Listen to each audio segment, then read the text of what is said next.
Who are you to judge me? I'm not judging you. I said I was genuinely surprised. Okay, come on. For her I think strong they made a foot, movie about come this, on. and I watched this movie. You know what? Nothing about that surprises me, Mark. Not a goddamn bit of that is surprising.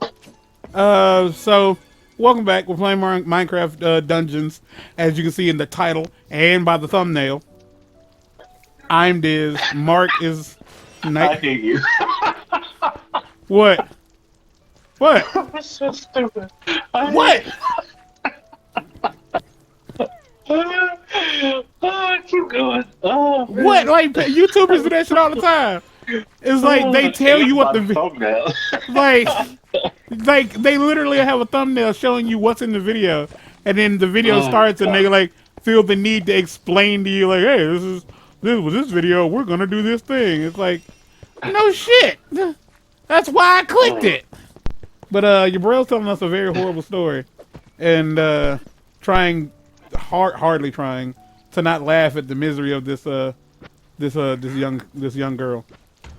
So take it back to it, your bro. All right, so where we left off last week was No, this is episode 10. It wasn't last week. strayed. It was yesterday. That was episode 9. This is episode 10. Okay, where we left off yesterday. She's just been sprayed by garden hose. Which was the least of the bad.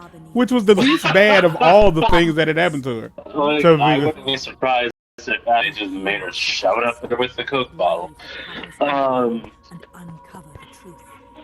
when hold up. The problem I have with the Coke bottle is, I'm very curious as to like, is the Coke bottle? How would I put this? It feels like what's the woman's name? Gertrude, that the mother's name. Okay. It feels like for her that is 100% just sexual gratification. Like that's all it is. Yes, for her definitely. Because she's embarrassing her in front of you. Yes. Yeah, like she's getting off to that. But also like I feel like it's without, it's I say I guess, but in reality, like that's just what it is. Is like this is a form of child abuse. What I meant was to the other kids that she's allowing / forcing to watch this, it has to be a form of child abuse. To like even. Well, she's charging them. Yeah, but I still feel like that's still a form of child abuse. If I charge the kid, okay, let's try that sentence again. If someone charged the kid 10 cents to look at their dick, that's still child abuse. Even if, yeah. And like the fact that you're like trying to fight the other people. Like the fact that you're like, convincing these kids to hurt this girl, that would be delinquency of a minor, wouldn't it? I'm not sure if she even has because they're children. This is that shit I'm talking about though. Cause like the fact that like she's like, all right, kids, like look at this whore, beat this whore to like, and like they're just like, okay, like that's one of those things where like her kids, they're also like her kids' friends though, and she's actively worked to pit her kids against this girl. But I'm just saying, like, for you to be for you to be willing to be like, yeah, I'm gonna do that, you gotta already be fucked up. Like, cause how many, like, you remember, there was a video you sent me one time of this guy, and he was talking about, like, the dude who had him at gunpoint, and he tried to shoot him, but the gun didn't work, and he was like, I almost had to beat him. Because it was in self-defense. Yeah. Like that's how I feel like this is going down. Like they're like, ooh, I get a chance to exercise this act of aggression that I would never get the chance to. Yeah, to do otherwise. Yeah. Yeah. But even with that being said, like there's a certain level of insanity. Oh, I can do that too. But there's a certain level of crazy you have to already have in your spirit to be willing to do that. And like that's the part I'm having a hard time understanding, is because although we went to school, then again, and I'm gonna say this, and it's make sure you get my plug in. I'm the one with the plug in. Like I have this thing where like I watch a lot of YouTube. Boy, do I watch a lot of YouTube. And the one thing I have noticed, which is something I noticed as a kid, but I'm noticing a lot more now. White people. So I bit my tongue. I bit my tongue. White guys specifically definitely have this thing about destroying stuff. And I feel like I've said this before, but it's bizarre to me. Like there's this dude named Dank Pods who I like, and he has this little chunk of a cinder block, and like when like it's called his one grit, as in one grit sandpaper, and he will just take it and bash anything he feels is like not worthy. And it'll like, cause like in today's video, like, well, his most recent, his Tiger Electronics video, like he just literally bought these brand new like Tiger, you know, them old school Mark. Y'all remember them old school Tiger LCD toys? I do. Okay. Well, they brought them back. Like you can get brand new ones. And he had a Spider-Man one and a Jurassic Park one. And like when he got done with them both, he just took this little chunk of cinder block and like bashed the screens in. And like I don't understand. And like he's like that and Aaron is like that.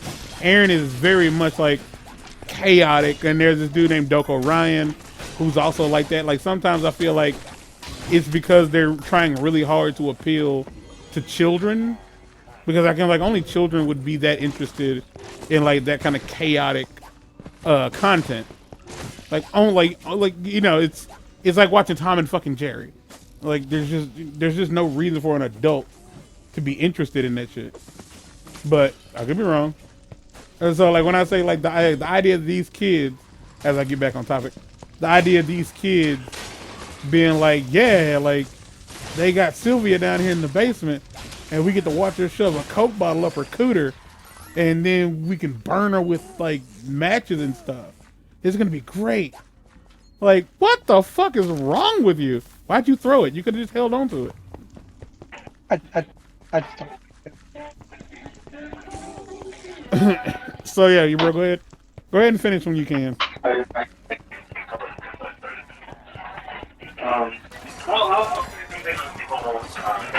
You're too far away. We can't hear you.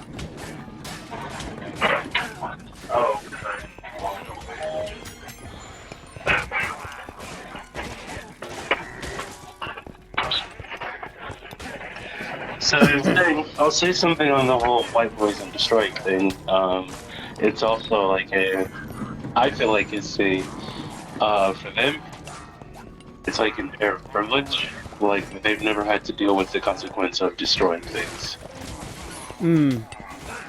Or like they've never had to experience not having anything to destroy. You know? I'm down. It's just, like things don't have to matter to them is how I kind of saw it. Because like it just gets replaced. So. yeah, and like, and again, as a black kid who was also, I ain't got it like that. Like even as a kid, like I would say, like I'm on the verge of being a pack rat because I don't throw anything away, even if it's like broken. I tend to like hold on to stuff, but like to go out of, but to go out of my way to destroy something, it's very like even if it's like it works. Like I don't want it and I don't like it, but at the same time, I might come across somebody who might want this.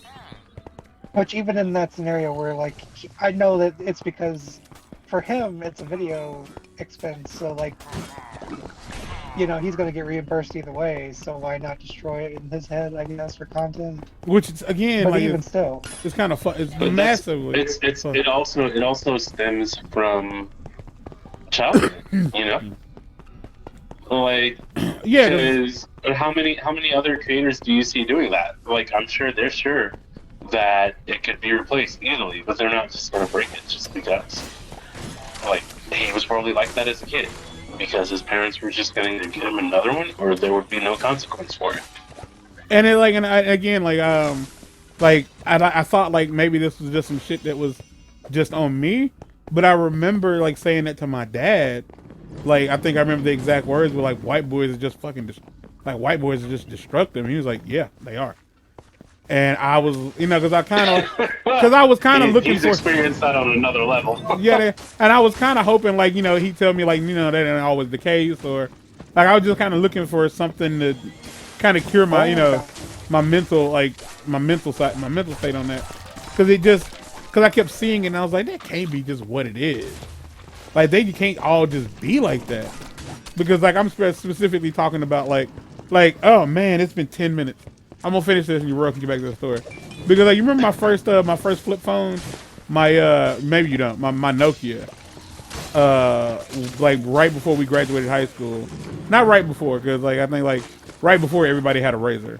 But my first phone was a Nokia. Oh no, this was definitely after, because I did not have a phone until after we graduated. Well, I got the Razor after I got my first phone. I bought it from a chick in my art class, and it was a Nokia Razor, a Nokia phone. It was a Nokia flip phone, like back when AT&T was singular wireless. No, I think I remember it. Did it have the camera on the big circle? Yeah, well, it had like the camera on the front, on the back. Yeah, my first one. Yeah, so, and like I remember one day, I came home from school. Like this was after we This was, after the tornado, obviously. I pulled it out of my pocket, and the screen had cracked. And it looked like there was a little feather. Damn, Mark. He threw me across the room. It looked like there was a little feather, a black feather going across the inside of the screen. And I ain't gonna say his name, but like at school, I showed it to this other kid, this other white guy, obviously, otherwise it wouldn't make any sense to say this. And like he proceeded, I'm guessing out of curiosity, to make it worse. And that's how. So what you're saying is white people have a natural urge to destroy. Yeah, it seems like that's just in them, to destroy shit. And so again, back to the story where it's like, how do you? Like, I ain't gonna front, like, even, like, as an adult, I would say, like, I would be, like, genuinely intrigued if they have this girl that's, they're making her get naked and stuff. Like, yeah, hell, I'm all for that. But when y'all on some, like, we're gonna burn her and scald her with water, like when people say, like, video games make people, like, violent video games and violent movies make people violent, it doesn't. They were violent before. Before video games existed. Already there. The history of like America and like all the things people did in the Old West, but like it's one like when I tell you like my mom's watches a lot of old westerns because that's the stuff that she grew up on. Wow, it's over already. That's the stuff she grew up on, and I was just like y'all talk about how like the things we used to watch, things we watch are violent, and how our music is violent and shit like this. Like all these westerns, like motherfuckers get shot in the first 5 minutes of an episode. In like almost every single western. Motherfuckers is like shooting it like bullets is free. Just popping off. And I was like, y'all don't get to call us violent. But my argument has always been like violent video games don't make people violent. Violent video games just appeal to people who are violent. And it's not always people who are violent, but it does just appeal to like people who like that shit. So, all right. Catch the end of the story in next month. No. We got like another. Out of time. No. We got like another 15 minutes. All right. Here we go. I hope I can keep this. I don't even remember the accent. God dang it.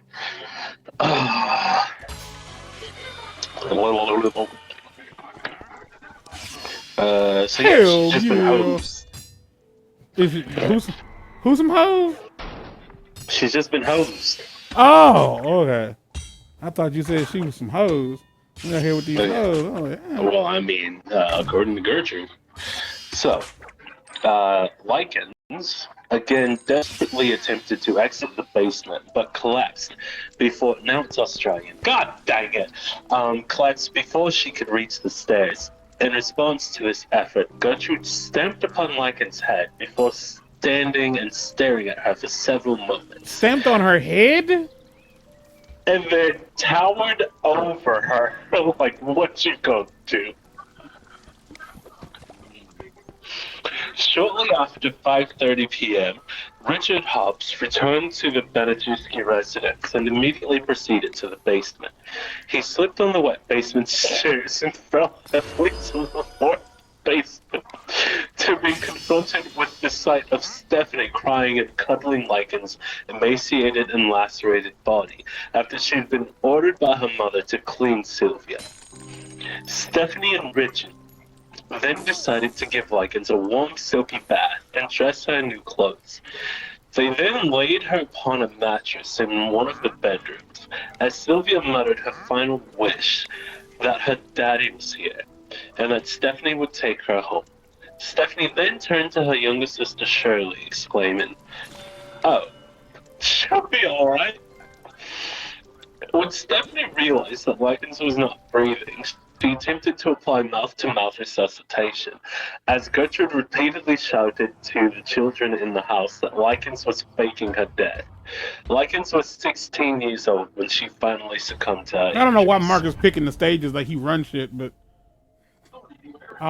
Okay. to make things easier, I guess I'll just I'll go where he wants me to go. Arrest. Oh, she's all right. She's just Gertrude. faking her death.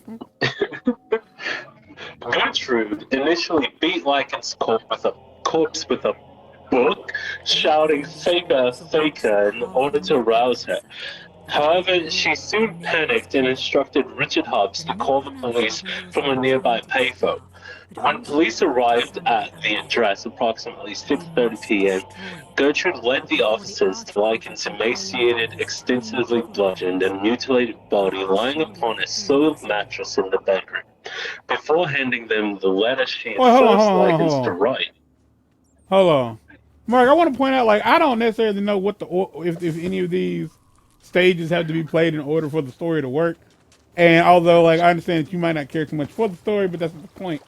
It's like, I don't know what stages you're picking and why you're picking them. So stop picking stages. Because you might have played... I'm picking them because they're the ones that unlock the new stages. Yeah, but that's not the next stage. That's kind of the point I'm making here. Is like, you're just picking stuff, but it's not what is next in line for us as far as what the game is saying the story, like the next part of the story is. That the weird thing is about the next stage button, it takes you off the map, which those stages don't count towards the main story. Look, man, I'm doing stuff that I ain't done, and I'm doing them in some kind of order. All right, you ready? Go ahead. So she gave the police the note that she had. That she forced that girl to write. Yeah. She also claimed she had been doctoring the child for an hour or more prior to her death, having applied rubbing alcohol to Lycan's wounds in a futile attempt at first aid before she had died. She had Lycans had earlier run away. I found this out recently that first off, if you look at a bottle of isopropyl alcohol, it will tell you straight up, do not apply to an open wound. Yeah. And I looked up like, is that a good idea to put first thing everybody does. Yeah, and they say like if you are for whatever reason, like you have a cut or whatever, and you're like not sure what to do, like if you have an open wound, this is first aid advice. If you have like an open wound and you don't know what to do, like rinse it with like basic soap and water several times to make sure that you get like any kind of dirt and debris out of it, but do not put alcohol or peroxide inside the wound because it can damage the skin and like actually like make healing take longer. Your mama done probably told you 100 times. Alcohol is literally for sterilizing. Sterilization, that's it. You sterilize tools with it. That's what it's for. But a lot of people don't use it for that. Like the amount of times I've had like I've had alcohol sprayed on something that like, you know, it was like, but you know, to keep it like, no. If you want to keep it clean, get some Neosporin. Yeah, I mean, you want to keep it clean, clean it. Yeah, like with warm water and soap. The soap still might sting, but it'll kill any. But you have a better chance of killing any Yeah, bacteria. as long as it's an antibacterial soap. Yeah, Don't be coming at me with ivory. or some Dawn dish detergent. I don't know. Some of those have Clorox in them. Some motherfuckers out here like I just use Clorox wipes. Dude, I'll never forget when Edwin didn't have tissue, and so Ashley came out here and started using my freaking antibacterial wipes. On her cooter. Oh, On her coocher. I was just like, what are you doing? Oh, Lord have mercy. All right. Miss her. I do too. I don't miss him, but I miss her. Which don't make a lick of sense. Let's see. She added that Lycans had earlier run away from her home with several teenage boys before returning to her house early that afternoon. The girl then died and clutching the note. The girl is dead, and you still calling her a hoe. Yeah.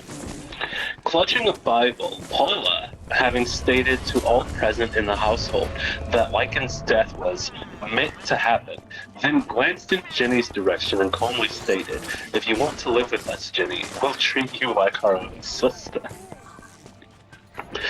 As previously instructed by Gertrude, Jenny Likens recited the rehearsed version of events leading to Likens' death to police, before whispering to the officers, "You get me out of here and I'll tell you everything." The formal statement provided by Jenny Likens prompted officers to arrest Gertrude, Paula, Stephanie, John Jr.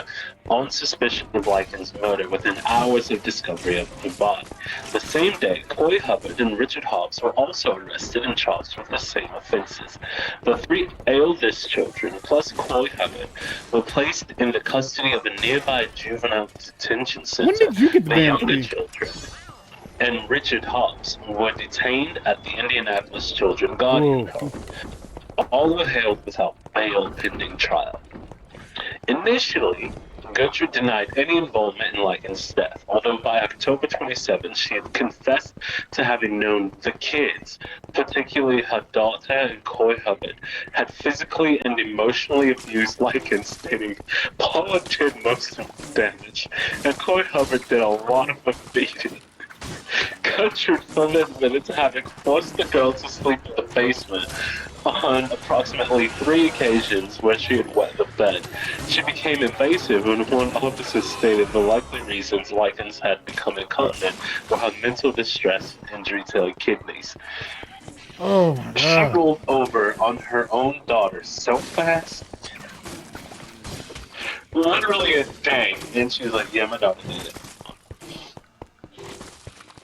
Lacking any remorse, Paula signed a statement admitting to having repeatedly beaten Lycans about the backside with her mother's police belt, once breaking her wrist on Lycan's jaw and inflicting other acts of brutality, including pushing her down the stairs into the basement 2 or 3 times, and inflicting a black eye. John Jr. admitted to having spanked Sylvia on one occasion, adding that, "Most of the time I used my fist to abuse her." He admitted to having burned Sylvia with matches on several occasions, adding that his mother had repeatedly burned the child with cigarettes. 5 other neighborhood children who had participated in Lycan's abuse, Michael Monroe, Brandy Lepper, Darlene McGuire, Judy Duke, and Anna Sisko, had also been arrested by October 29th. All were charged with causing injury to a person, and each was subsequently released into the custody of their parents under subpoena to appear as witnesses at the upcoming trial. Autopsy. The autopsy of Lycan's body revealed that she had suffered in excess of 150 separate wounds across her entire body. In addition to being extremely emaciated at the time of her death, the wounds seen themselves varied in location, nature, and severity, and the stage of healing. Her injuries included burns, severe bruising, and extensive muscle and nerve damage. Her vaginal cavity was almost swollen shut. Oh, dear Jesus. Oh, my cervix. So there was more than Coke bottles going in there. Moreover, all of Lycan's fingernails were broken backwards, and most of the external layers of skin upon the child's face, breasts, and neck, and right knee had peeled or receded. In her death throes, Lycans had evidently bitten through her lips, partially severing sections of them from her face. The official cause of Lycan's death was listed by coroner Dr. Arthur Kettle as a subdural hematoma due to her receiving a severe blow to her right temple. Both the shock she had primarily suffered due to the severe and prolonged damage inflicted to her skin and subcutaneous tissues, plus the severe malnutrition, were listed as contributory factors to her death. Rigor mortis had fully developed at the time of the discovery of her. Good God! Say it again? Rigor mortis had fully developed at the time of the discovery of her body, Jeez. indicating that Lycans may have been deceased for up to 8 hours before she was found, although Dr. Kibble did note Lycans had been recently bathed, possibly after death, and that this act could have hastened the loss of body temperature and thus sped the onset of rigor mortis. The funeral service for Sylvia Lycans was conducted at Russell and Head's funeral home in Lebanon on the afternoon of October 29th. The service was officiated by Reverend Louis Gibson with more than 100 mourners in attendance. Lycans' grey casket remained open throughout the ceremony with a portrait of her taken prior to July 1965 adorning her coffin. In his eulogy, the Reverend Gibson stated, "We all have our time, but we won't suffer like our little sister suffered during the last days of her life." Last days.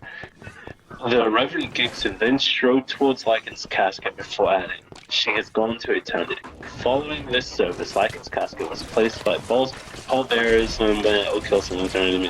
The hearse once was one of a 14-vehicle procession. Okay, her headstone is inscribed with the words, "Our darling daughter." So, let's see, she died on the 26th and was buried on the 29th, 3 days later. Did her parents even make it? On December 30th, 1965, Marion County Grand Jury returned first-degree murder indictments against Gertrude and two of her three oldest children, Paula and John Jr. Also indicted were Richard Hobbs and Coy Hubbard. All were charged with having repeatedly struck, beaten, kicked, and otherwise inflicted a culmination of fatal injuries to Sylvia Lycans with premeditated malice. 3 weeks prior to the filing of the indictments against the 5 defendants, Stephanie had been released from custody upon a writ of habeas corpus bond, with her attorney successfully contending that the state had insufficient evidence to support any murder or culmination of fatal injuries charges against her. Stephanie waived her immunity from any potential impending prosecution while agreeing to testify against her family and any other. So she did wrong. At a formal pre-trial hearing held on March 16, 1966, several psychiatrists testified before Judge Saul Isaac Rabb as to their conclusions regarding psychiatric evaluations they had conducted upon 3 individuals indicted in Lycan's murder. These experts testified that all 3 were mentally competent to stand trial. The trial of Gertrude, her children, Richard, and Coy began on April 18, 1966. All were tried together. Jury selection began on this day, continued for several days. Prosecutors were whoever. They also successfully argued that all the defendants should be tried together and were ultimately charged with acting in concert in their collective crimes against Lycans, and that as such, if each were tried separately, neither judge nor jury could hear the testimony relating to a total picture of the accumulation of offenses committed. Each juror was questioned, whatever. Jurors who expressed any opposition to the death penalty were excused. Dang.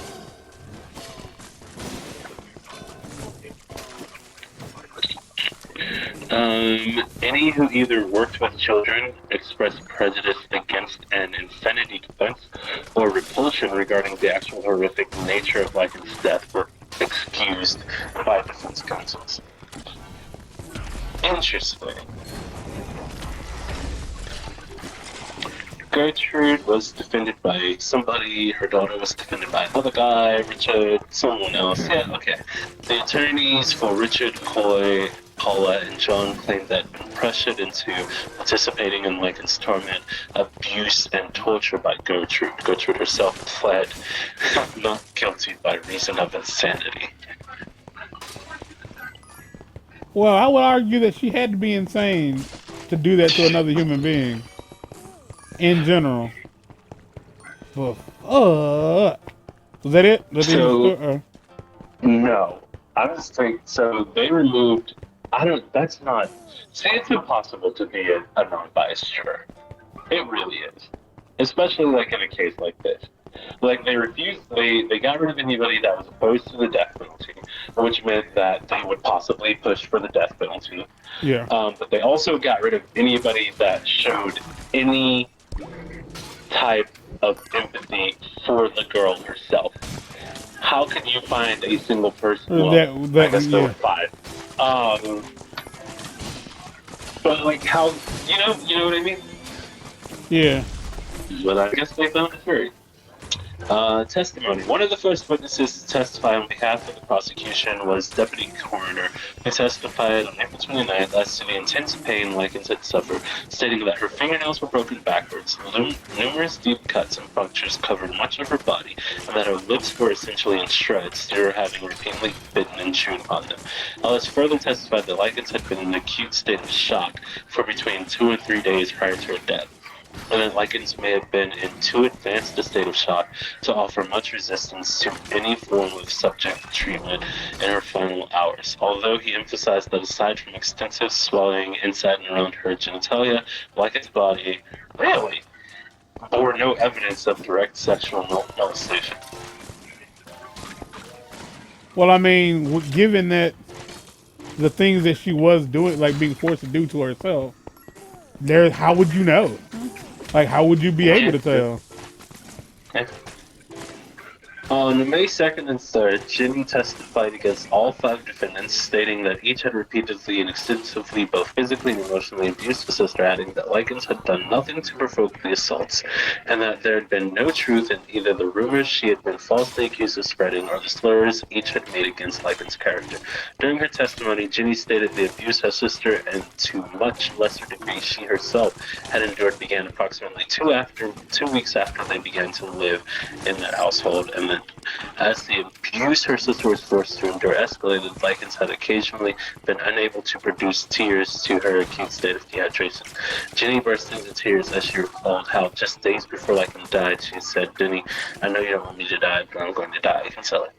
Sections of Ginny Likens' testimony were later corroborated by that of Randy Lepper, who stated that he had once witnessed Likens crying, but that she had shed no actual tears. Lepper actually testified to having witnessed Stephanie strike Likens real hard after her mother had ordered her to remove her clothes in his presence. He then visibly smirked as he confessed to having himself beaten Likens on anywhere between 10 and 40 separate instances. On May 10th, a Baptist minister named Roy Julian testified to having known a teenage girl was being abused in the household, although he had failed to report this information to authorities, as having been informed by Gertrude that Likens had made advances to men for money. He had believed the girl was being punished for soliciting. The same day, 13-year-old Judy Duke also testified, admitting to having witnessed Likens once endure salt being rubbed into sores on her legs until she screamed. Duke also testified to one occasion where she witnessed 10-year-old Shirley rip open Likens' blouse, to which Richard Hobbs had made the casual remark, "Everybody's having fun with Sylvia." Cheese dust, you guys. Cheese dust.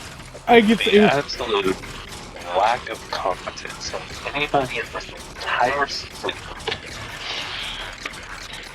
On the following day, Gertrude testified in her own defense. She denied any responsibility for Likens' He finally decided to move. Ultimate death, claiming her children and other children within her neighborhood must have committed the acts within her home, which she described as being such a madhouse. She also added that she had been too preoccupied with her own ill health and depression to control her children.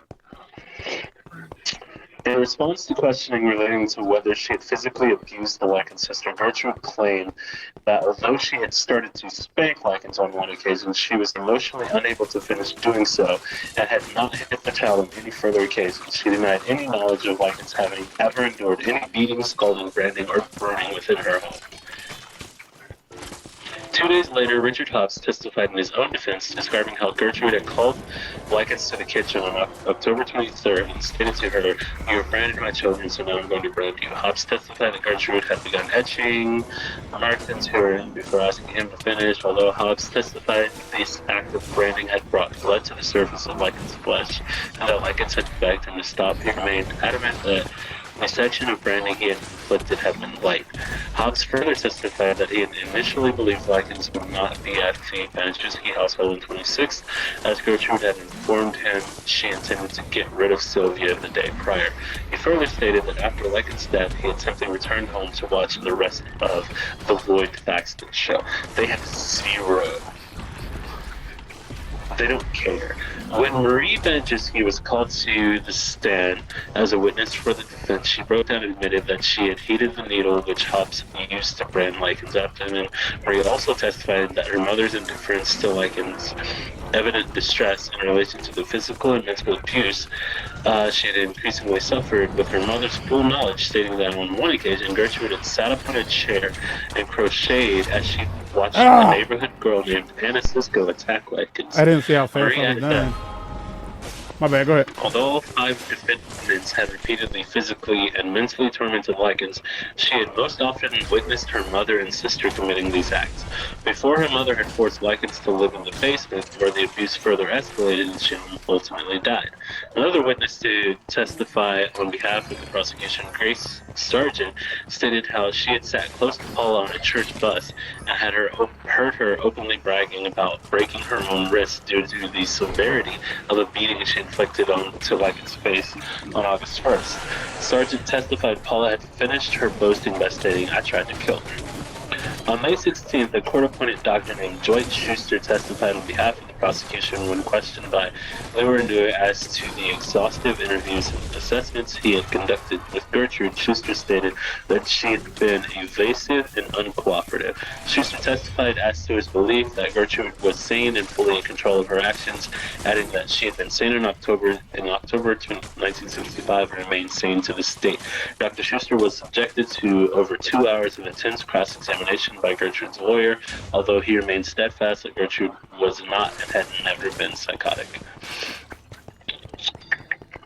Closing arguments. Deputy prosecutor delivered state's closing argument before the jury. As each defendant except Richard Hobb remained impassive, Westerner recounted the continuous mistreatment Lycans had endured, emphasizing that at no point had Lycans either provoked any of the defendants or received medical care beyond occasionally having merged her and rubbed into scalded sections of her face and body. Which is not medical care. Yeah. Referencing specific forms and means of abuse and neglect at the defendant's hand, and the collective failure to either help Lycans or deter each other from mistreating her, Weston described Lycans' abuse as stomach-wrenching and compared her treatment at the hands of all 5 defendants as being the equivalent in severity to that committed against prisoners in Nazi concentration camps. In reference to the premeditated nature of Lycans' death, Westerner pointed the jury's attention to the notes Gertrude had forced Lycans to write, stating Gertrude knew on October 24th she was going to hold these notes until she and the rest of the defendants had completed the murder of Slyvia. Holding aloft a portrait of Lycans taken before July 1965, Westerner added, "I wish she were here today, with eyes as in this picture, full of hope and anticipation."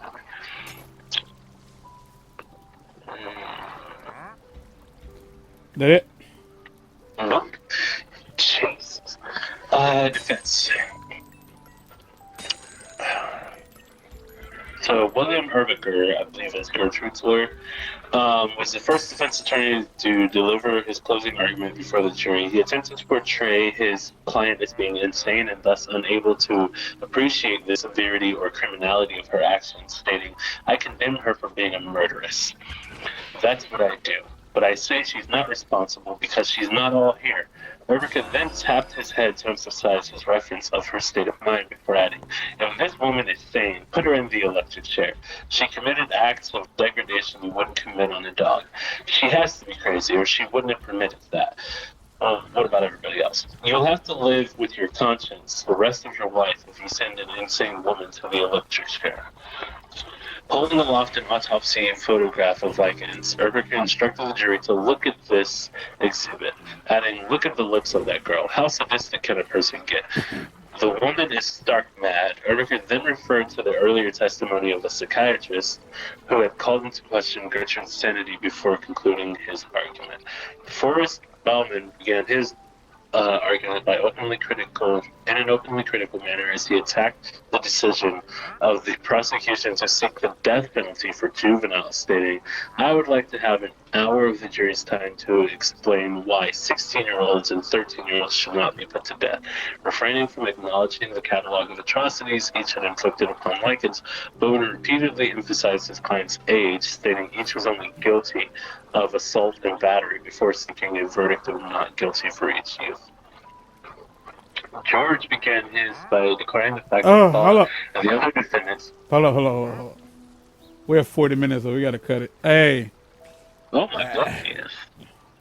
Yeah, so yo, come back for part 3, and then you'll find out why I wanted him to tell this story.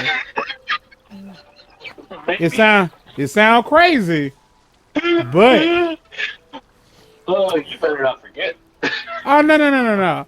Like, trust me, it's gonna be worth it. Actually, I can't trust you that it'll be worth it. But like when it's all said and done, like y'all will be very it'll be a whole conversation in and of itself. So next time, get out.